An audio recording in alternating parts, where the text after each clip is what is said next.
Some leaders leave footprints, others leave libraries.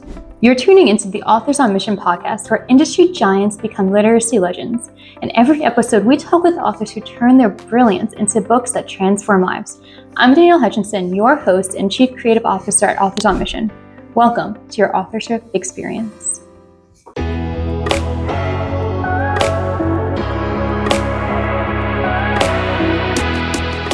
Welcome to another episode of Authors on Mission podcast. Today I'm going to start off by giving you a Yiddish word. It's a bissa. It means a little bit. Just a little bit of love, a little bit of hope, a little bit of joy, even in the darkest places. Well, today on Authors on Mission podcast, we're sitting down with Max Friedman, who spent 5 years chasing after all of those little bits. Fragments of letters, faded photographs, archived documents scattered across 3 continents, all just to piece together a love story that bloomed in the ashes of an unimaginable loss.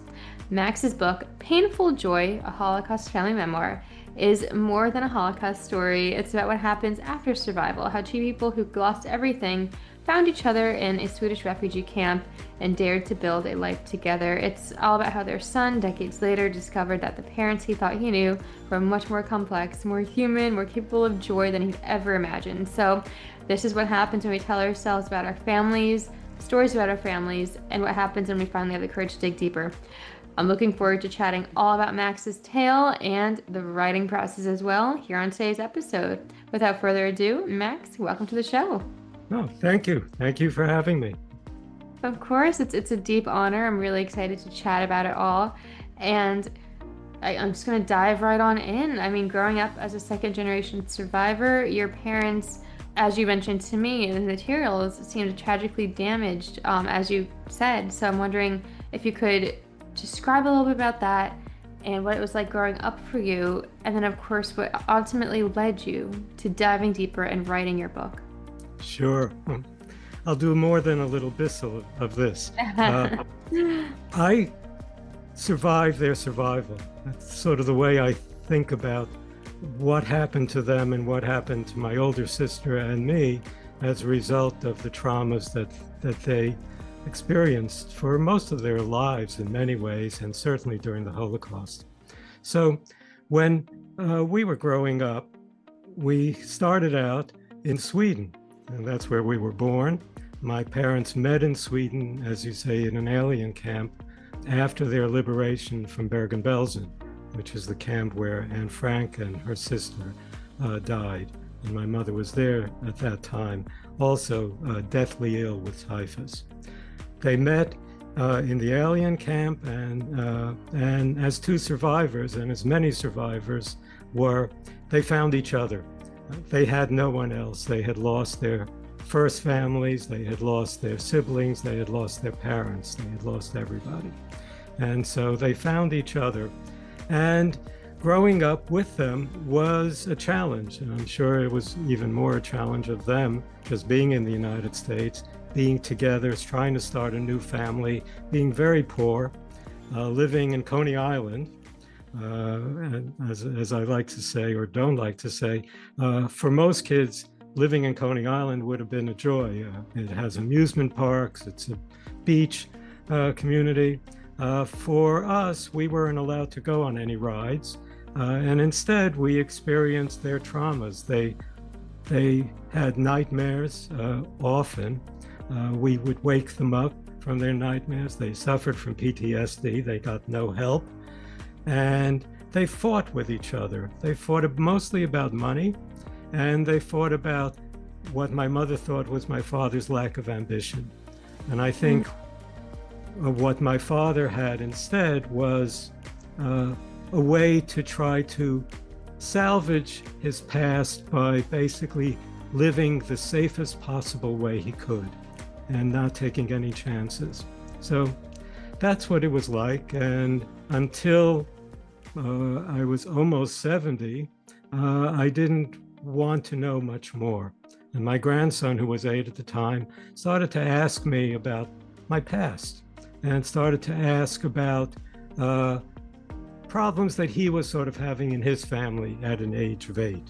And then I decided for the first time to talk about my parents, and specifically about my mother. And we got onto the word survivor. And he was entranced by that word. And he decided to say, was he going to be a survivor? Was I a survivor? Was his father a survivor? What does it mean? And I said, I really don't know. I have to find out for you. And that took me on my journey to Germany, to Israel, to Poland, to Sweden, to try to find out and then to write about it. That's an incredibly inspiring story. I'm pretty moved by the fact that it was until your grandson started asking about that and that particular word too, survivor, and that's what really sparked this whole investigation, I guess you could say. It's just really amazing how sometimes the answers and the story is right here throughout your whole life, and then now is when we dive into it and really learn more about it. So that's incredible. And what did it feel like to walk throughout all these different places where your parents had lived and experienced? Poland, Sweden. Yeah, it was an emotional journey. I cried a lot. I found out a lot. I realized that because I never asked them about their past, because both of us knew that if we talked about it and asked them about it, it would just make it worse. Or at least that's what we thought.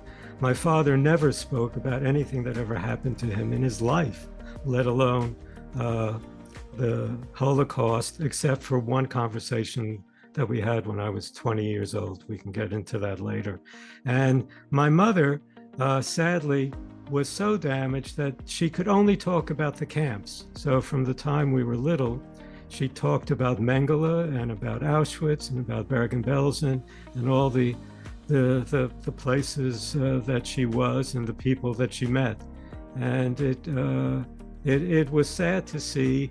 I'm surprised sometimes that that my first words weren't Mama and Papa, but might have been Mengele or Auschwitz, because it was so much, and so much so that my sister, who knew more about what was happening because she was older than me, basically wiped her memory of her childhood.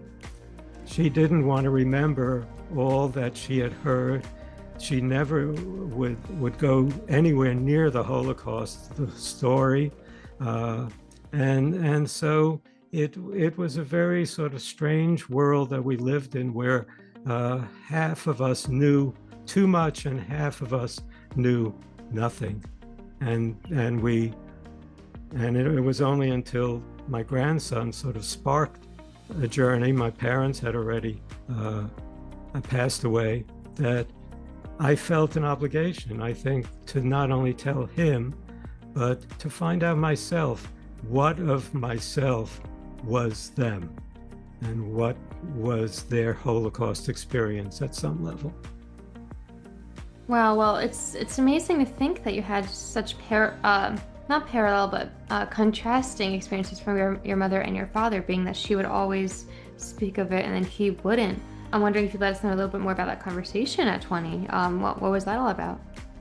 When I was 20, I was in college, and it was the Vietnam War.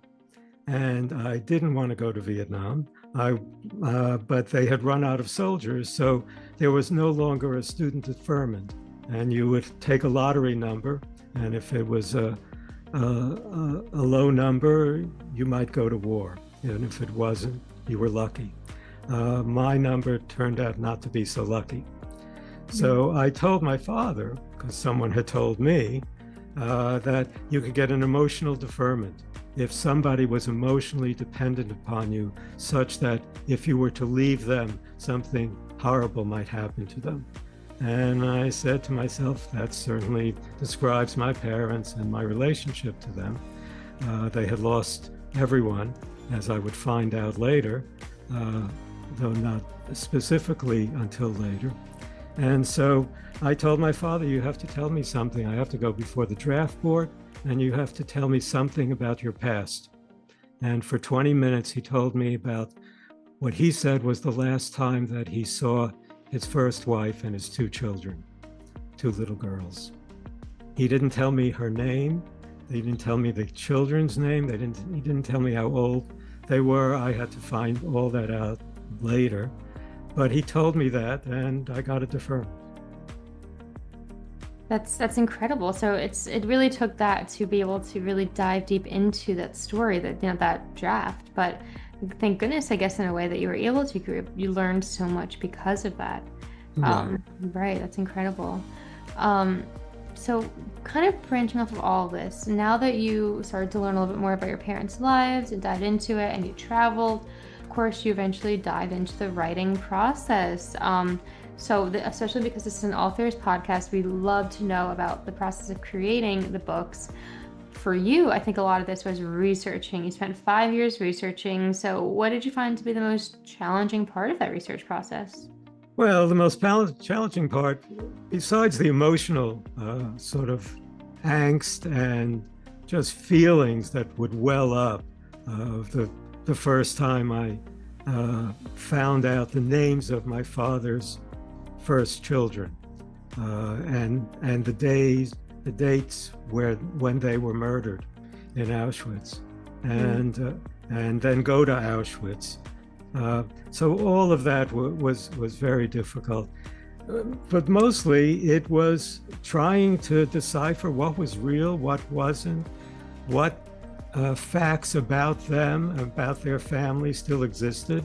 And that's why my wife and I went to every address that we could find for them from the time that they were born, which was even difficult to find that out, and when they were born and where they were born, going to those places, getting somebody who could translate for us, waiting in long lines for archivists to be willing to talk to us about any of this, and then getting it all translated, and then going through as much as we did without sort of in the raw data, and then deciding, but what's the story? What is important here? What is unimportant here? Do I have enough to start writing? Do I need more? Do I need to go some other places to find out more?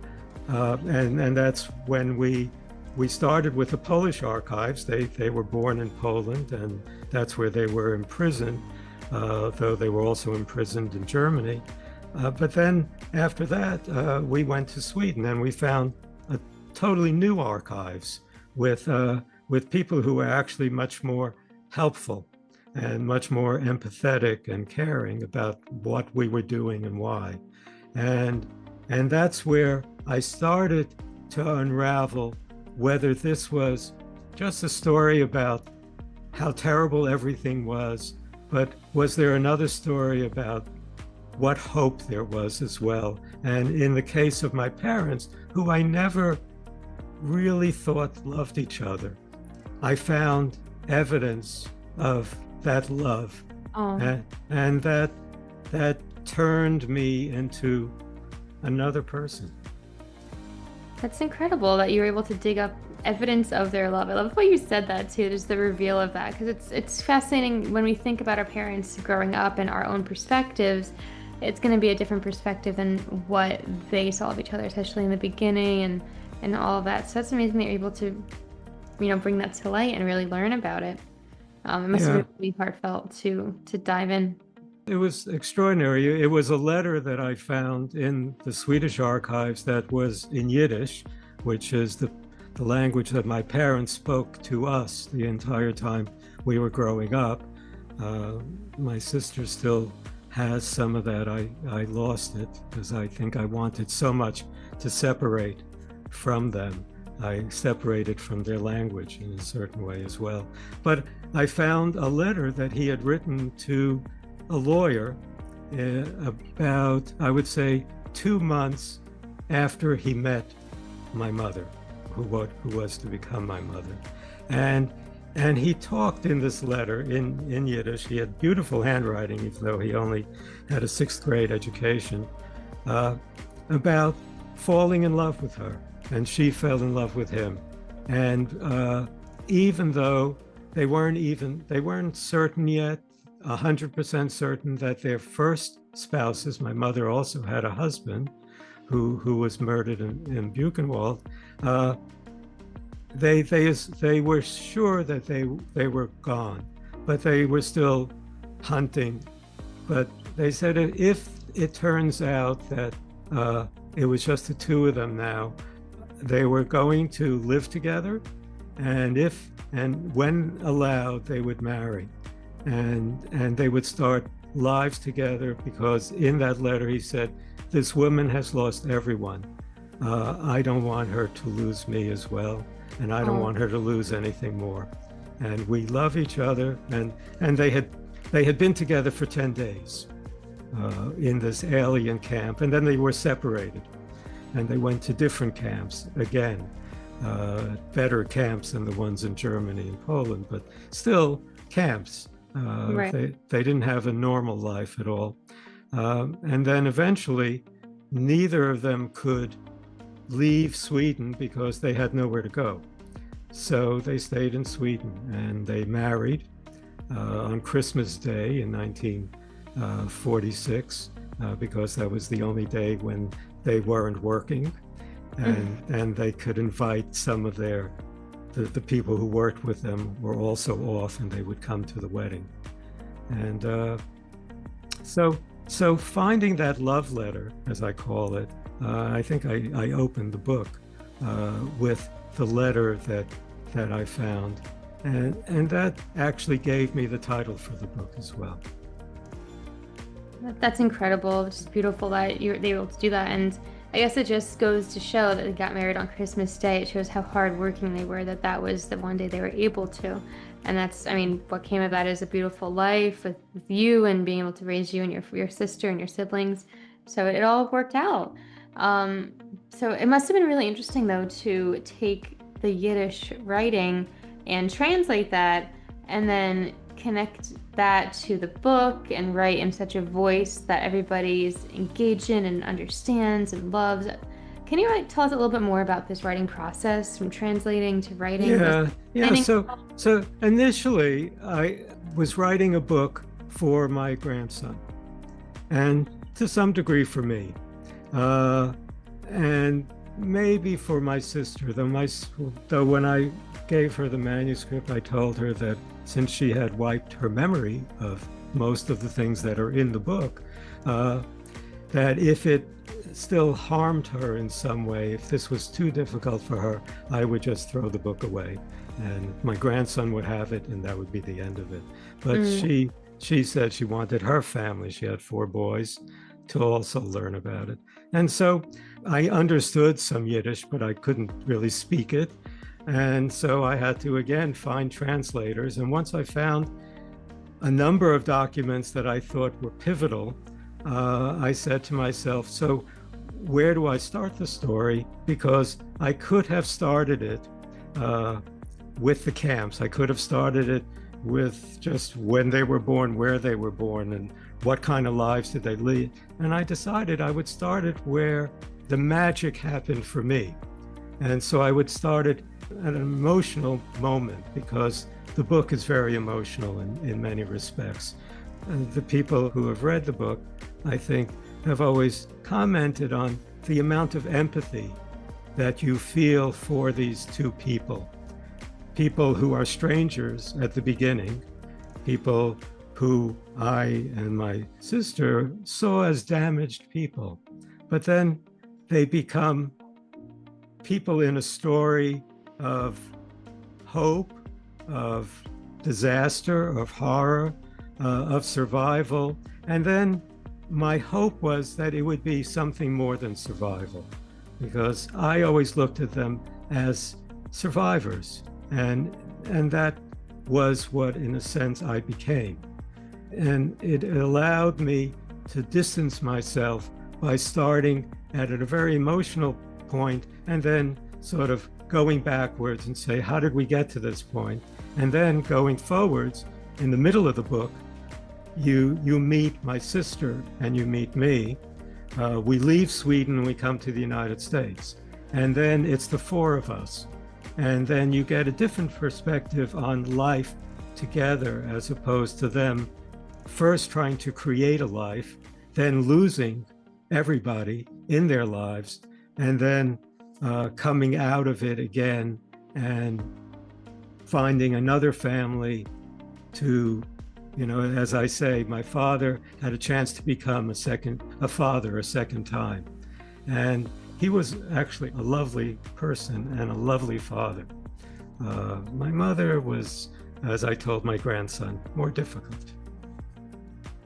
Right, definitely. So I really appreciate that every time you're answering these questions, you're really grinding into specific details of the book, which to all of our listeners today, it makes us want to read it even more, at least in my opinion. So I'm wondering if we want to dive into the book and learn a little bit about it and get connected with you as well, stay up to date with the latest developments going on with your story. What's the best way to connect with you if we're interested in learning more? Well, I have a website. So it's maxfriedman.net, one word, Max Friedman, Friedman.net, where you can send me notes, you can send questions. There are excerpts from the book. There are places where you can listen to other interviews that I've done and other podcasts, although this one will, of course, be the best. And you can therefore, I guess, get a feeling for some of the materials that I used in constructing the story. There are pictures that I used and pictures that I didn't use, so you get to meet these people in different ways. Understood. I love that. So we're going to put the links to the website and everything you just mentioned in the description box today. So guys, if you want to click on over and learn a little bit more about it, please do so. It's a wonderful resource to learn more about Max and his story and the books as well. Now, Max, you have this book out. I'm wondering what else is next on the horizon for you. I mean, you have the book. Surely there's more to the story. What's next on your plan? I've been doing a lot of talks. I was on Memorial Day, I was at the Holocaust Museum in Washington signing books. And I find it to be an extraordinary experience. I hope to continue to do that because I meet people and I tell them the story in about 2 minutes to see if they're at all interested. And if they are interested, they have questions and I hope to have answers, and I at least lead them to larger questions that the Holocaust and even the relationships of two people who go through great trauma and what happens to the next generation in terms of inheriting some of that trauma or being affected certainly by some of that trauma. So I've met extraordinary numbers of people who suffer from PTSD, people who have stories that in some ways are similar to mine, stories that in some ways are totally different than mine. And so I like to continue that. And sort of in the back of my head, I'm thinking that I wanted to see if I could do fictional version of the book where the Holocaust actually doesn't happen, but everything else in their lives up until 1939 happened, and they go on and they live with their first families. And what kind of life would they have had, and who would they have become if it weren't for the traumas that they suffered? And that's sort of what I'm playing with right now. I love that, kind of like a hopeful take on things. I told my sister I want a happy ending. Oh, yeah, definitely. I like that a lot, and it's great that you're running it by your sister as well, as you just mentioned. It's always good to have a collaborative process with this type of thing. Yeah. At least to run ideas off of. So that's great. That's great. All wonderful things here. I'm wondering now, everybody listening's heard your story. They're inspired by it. They're inspired perhaps to dig into their own family histories and bring that to life in the form of the written word as well. What tips might you have to give to the audience who might be wanting to follow in those footsteps? Well, do what I didn't do, which is be brave enough to ask questions of the principals in the story, meaning my parents. Because while my father told me that 20-minute story, and my mother would tell us one other story that was pivotal to our lives, it turned out that both of those stories were not quite true. And I found that out sort of toward the end of my journey. And at first I was sort of angry at them. But then I started to understand why they told me what they told me, why they told themselves what they told themselves about their lives. And so I think you're going to learn things that are upsetting. I think you're going to learn secrets that they had that they never shared with you. And I think the only way you can deal with those kind of secrets is from a very sort of detached point of view. You stop being their son or their daughter and you become their ghostwriter, quite literally. Therefore, you can look at them in a different way and you can understand better why they said what they said, why they didn't say what they didn't say. And again, as we talked about, the kind of empathy that grows helps you become a better writer, because I've always been of the opinion that every book, except for, math books, I guess, and science books maybe, have to move you in some way. They have to connect with you in some way. You have to feel something, joy, sorrow, sadness, anger, but something has to come that allow you to keep remembering this book and what it's done for you and why it's a valuable book. And I think you need that empathy and you also need that distance. Before I wrote this book, I ghost wrote 2 memoirs for 2 other people. And that was a training ground because they had all the information. I could talk to them. They just wanted something for their families when they were gone, their complete stories as they wished it to be told. And so it allowed me to play with different ways of writing, and it allowed me to then take a story that basically I would have to concoct myself from materials without interviews. A very different kind of story, a more challenging story, but one that you need some training for, I guess. And I was fortunate enough to do that. And I would suggest that other people, if you're looking to write a book, write other things before you write the book. If you're a writer, a professional writer, maybe that doesn't apply, but a book is different. A book is a creation. It has a beginning, a middle, and end, but it has many, many beginnings, middles, and ends within it. And I think you have to go with the flow. You have to let the book guide you to where you want to be, as opposed to having a set point of view about it. Certainly a nonfiction book. I like that. So pretty much go with the flow, follow your heart, follow where the story is taking you. And Max, I didn't realize you had even more experience with this as well. You wrote memoirs for others too. So in a way, you really are a true ghostwriter, literally and metaphorically. That's incredible. Yeah. It takes a lot of skill. As a ghostwriter myself, you have to really get to know the person, their voice, and translate it onto the page. So those are some amazing tips for anybody looking to do something similar. Really appreciate that. You have to be flexible with it. So yeah, I really do thank you so much for coming on today. I think it's been a very insightful conversation. Our audience has learned a ton about you, about your book, and some amazing writing tips as well. Max, it's been incredible. Everybody else, please go ahead and check out Painful Joy. It's, of course, very powerful, very heartfelt, something we can all learn from. Thank you so much for coming on the show, Max. It's sure. It's been delightful. Thanks so much for having me. Of course. And to all of our listeners, again, Max's journey is showing us that some stories, they take a long time to ripen before they're ready to be told. He's dived into his family's lives later on and, of course, was able to create this amazing book.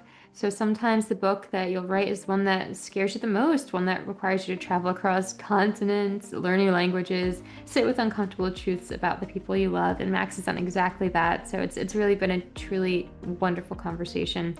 And as we wrap up today's episode of Authors on Mission, everybody just remember, until next time, keep writing, keep questioning, and remember that every family has stories that deserve to be told. So will you have the courage to tell them?